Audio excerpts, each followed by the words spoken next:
Okay, so after much toil and strife on Friday and today, which is Monday, um, I have successfully made this thing make some rotations on its own. And I'm not gonna lie, pardon the mess around this thing, because it took a lot of work to get this thing together. Um, I'm not gonna lie, I will admit a slight amount of fear the first time I kicked this thing on. Um, It's a wily beast. Um, it's not the most balanced thing in the world. There's a lot of weight hanging off here off the end. I'm working on getting that sorted out. The problem is I don't have a way to support it. I just don't. There's no way to support it. So, anyway, you can see there's some slack up in here I need to take out. Um, but I can. Right now, the only thing that's not done is I don't have the motor actually mounted. So, um, OSHA doesn't know about this, but vice grips work great if all you want to do is turn it on. So, I have the pedal hooked up air to the manifold and everything. And you can see clutch is activating and it's releasing. And if we give it a spin, you can see it lock in and turn. One thing about it, I need to work on dialing it in to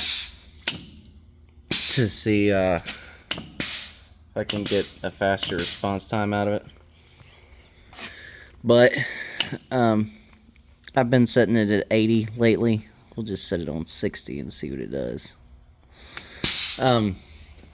This thing is kind of scary when you turn it on. I don't have a starter on the motor, and I don't know that I'm going to need one or not.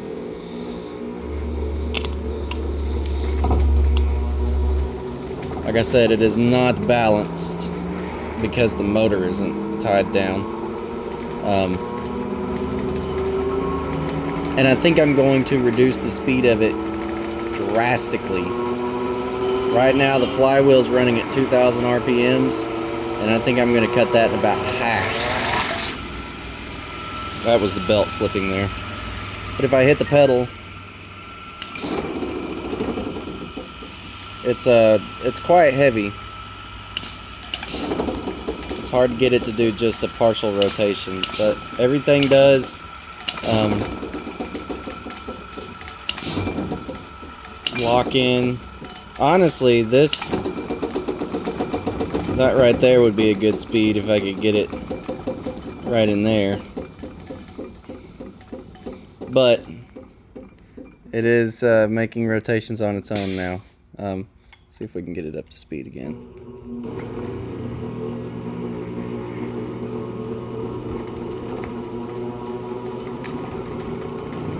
I have that belt loose so that it'll slip a little bit. Won't run quite as fast.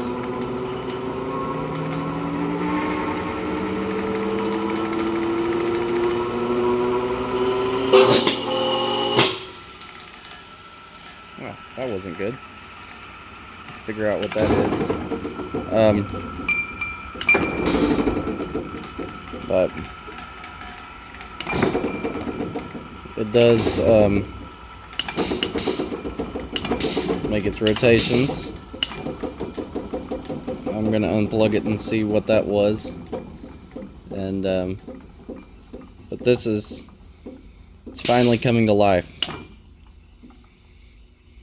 And I'm excited because now we're looking at if I can get the motor mounted where it'll go where it needs to, where it'll actually suck down. And yeah, we're there. I mean, we gotta get fine-tuning on the motor and everything. I think I'm gonna make a brake. This is the drum that mounts to the shaft for the drive, and it's for two reasons. For one, it's to keep this shaft from trying to go back through there, because you can see that slack right there. That's actually, I can push that back up in there.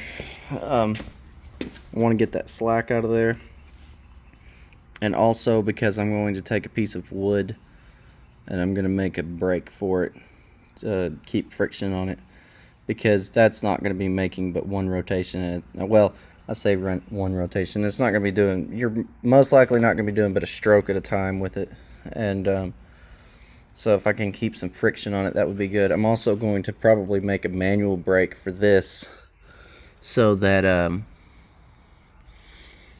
when you kill it, that you can brake it and you can stop it.